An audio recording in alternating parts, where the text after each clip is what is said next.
The message came in the family group chat. Dad, after everything, it's best you step away. Mom, we all agreed. Don't make this harder than it needs to be. Aunt Claudine heart reacted. Uncle Jared, finally. Sanity wins. I stared at the screen. 5 words. A lifetime of work, dismissed like I was a malfunctioning appliance. I didn't reply immediately. I waited 6 minutes. Let it breathe. Then I wrote, understood.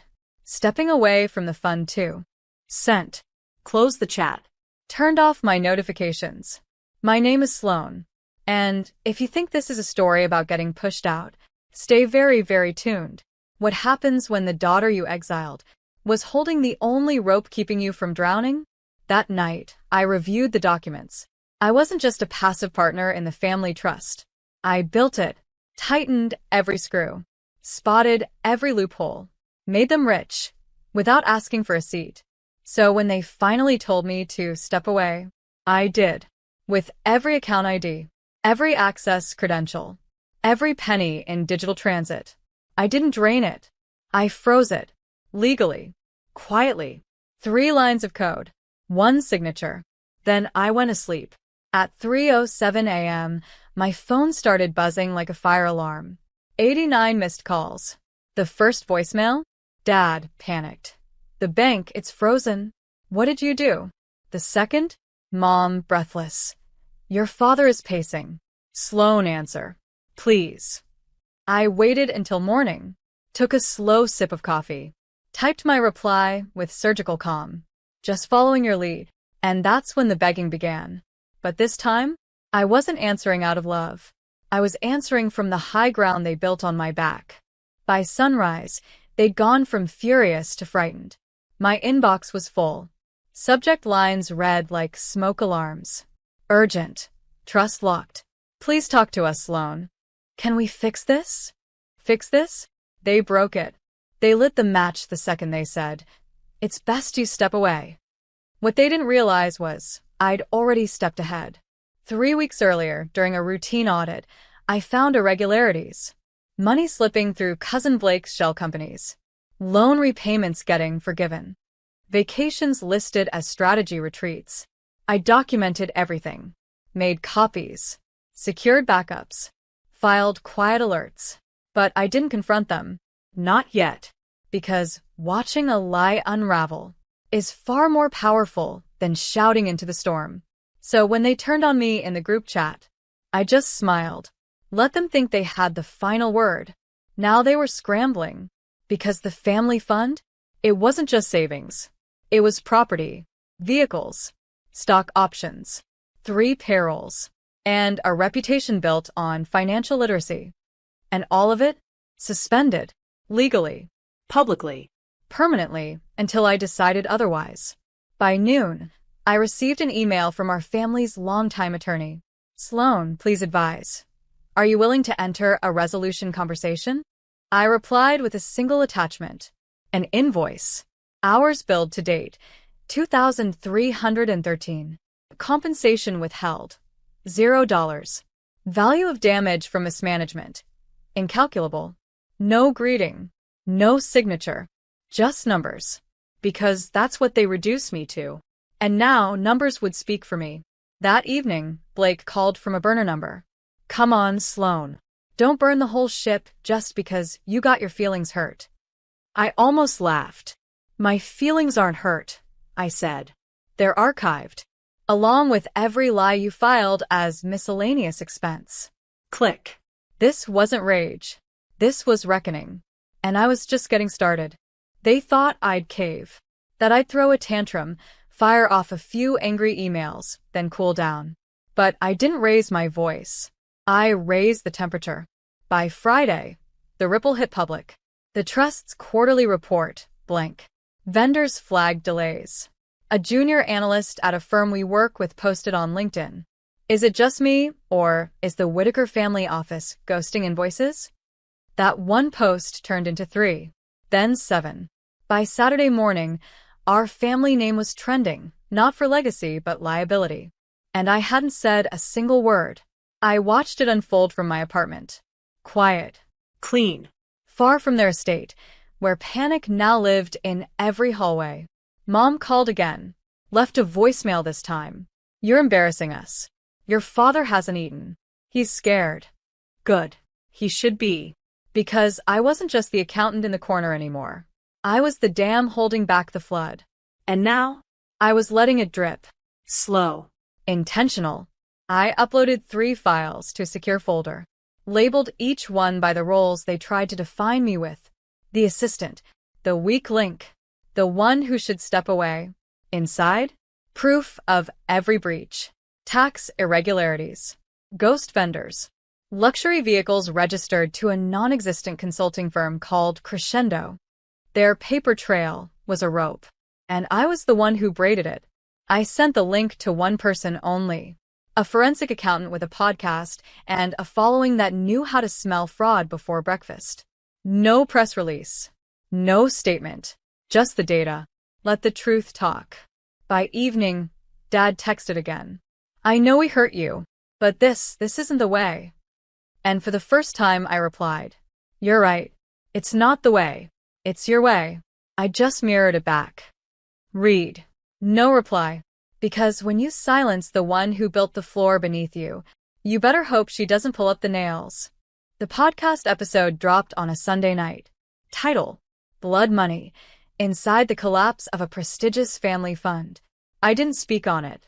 Didn't need to. They let the documents speak. Line by line. Lie by lie. Fraud, nepotism, shell LLCs funneling untaxed income. Luxury retreats labeled as charitable site visits. Tens of thousands misallocated. And the trust? Built, balanced, and protected by me. The host ended the episode with, "Sometimes the quiet one in the corner isn't fragile. She's the fuse." By midnight, the family group chat reactivated. The one they removed me from.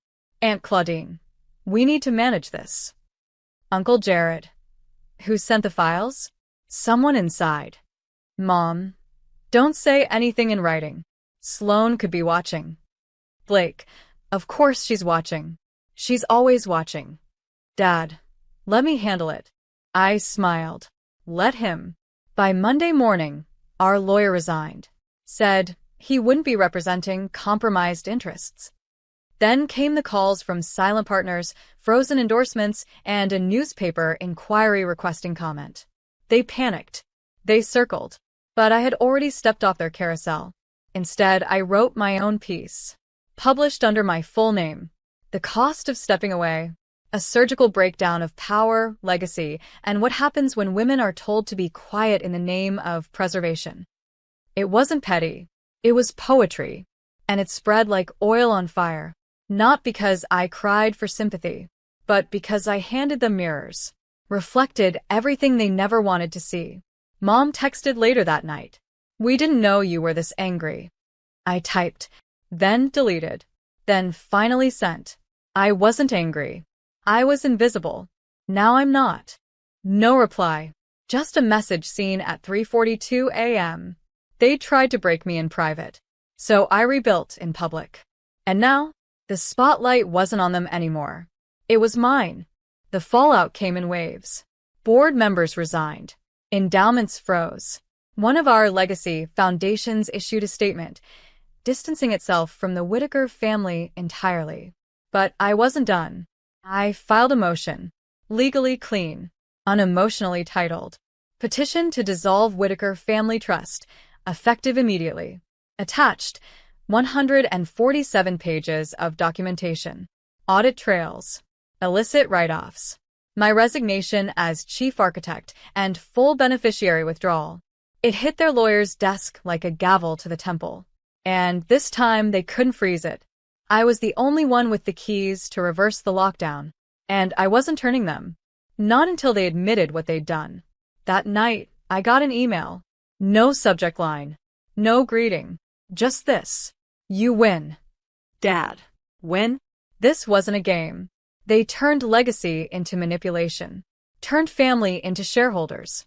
They said step away, and I did. Right into my own power. I didn't reply. But I did write something else. A single-page press release. Sloane Whitaker has officially separated from all Whitaker family holdings. She wishes them peace as they move forward without her. I posted it at 9 a.m. sharp. No hashtags. No commentary. Just closure. The article trended within an hour.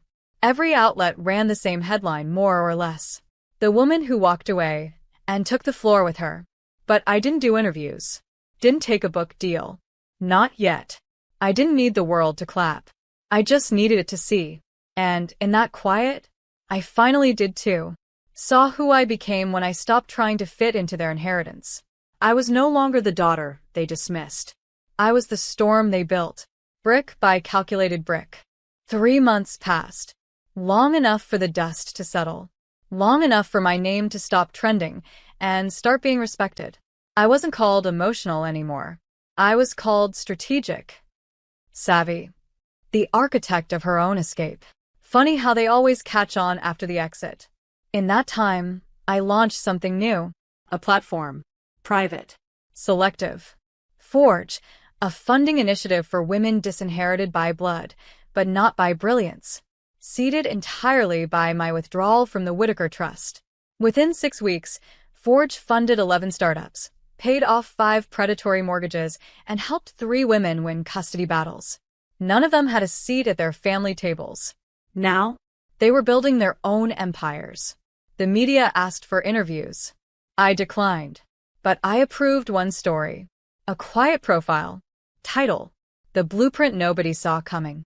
It told the truth.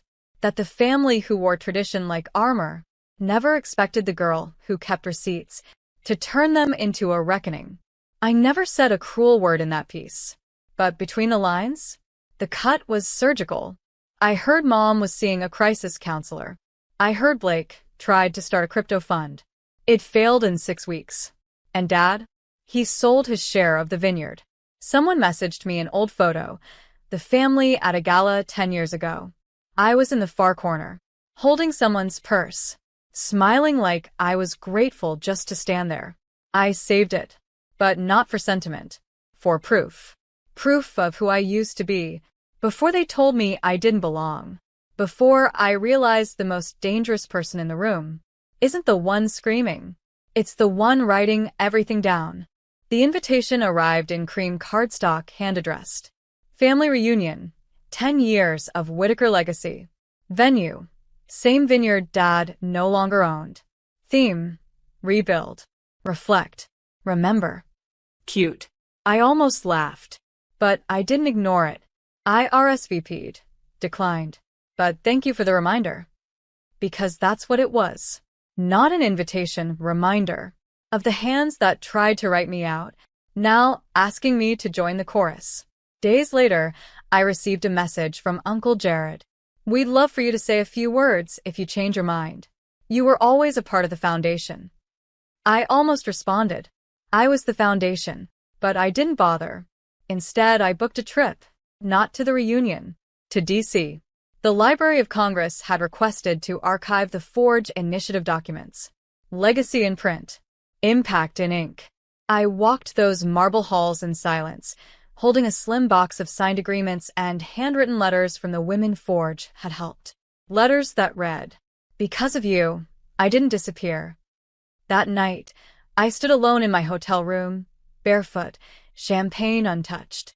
And I let myself feel it. Not triumph. Not revenge. Something quieter. Completion. They tried to erase me from the story. So, I published a new one. On the same day as the reunion, I released a final statement. I wish them the reunion they're chasing. Mine already happened, between the version of myself they tried to bury and the one who refused to stay underground. It went viral, not because it was loud, but because it was honest. At the reunion, someone played it aloud. Someone recorded Dad walking out. And someone else sent me a video of Mom, sitting still with her wine glass full, watching the sky. The caption? There's no silence like the one she left behind. Exactly. 1 year later, I stood before a sea of young women, first-generation entrepreneurs, single mothers, trust fund survivors turned trailblazers. Forge's first annual summit. No marble halls. No velvet gowns. Just truth. Raw. Earned. My speech wasn't polished. It wasn't meant to be. I was told to step away. I began. To keep quiet. To remember who gave me a seat. I paused. Looked out at them. Eyes wide. Hearts open. They didn't realize. I built the table. And when they tried to take my chair, I lit the whole room with receipts. Laughter. Claps. Some tears, not just mine. Afterward, they handed me a plaque. Walnut. Gold engraving. Sloan Whitaker, founder. Fighter. Fuse. And I stood there for a beat too long. Because sometimes even justice feels surreal. Later that night, I walked home. Alone. No security. No heels. Just peace. A letter waited at my door. No return address. But I knew the handwriting. Dad. Inside. We lost a daughter. Not because she vanished, but because she finally saw what she was standing in. No ask. No guilt. Just that. I didn't cry. Didn't call.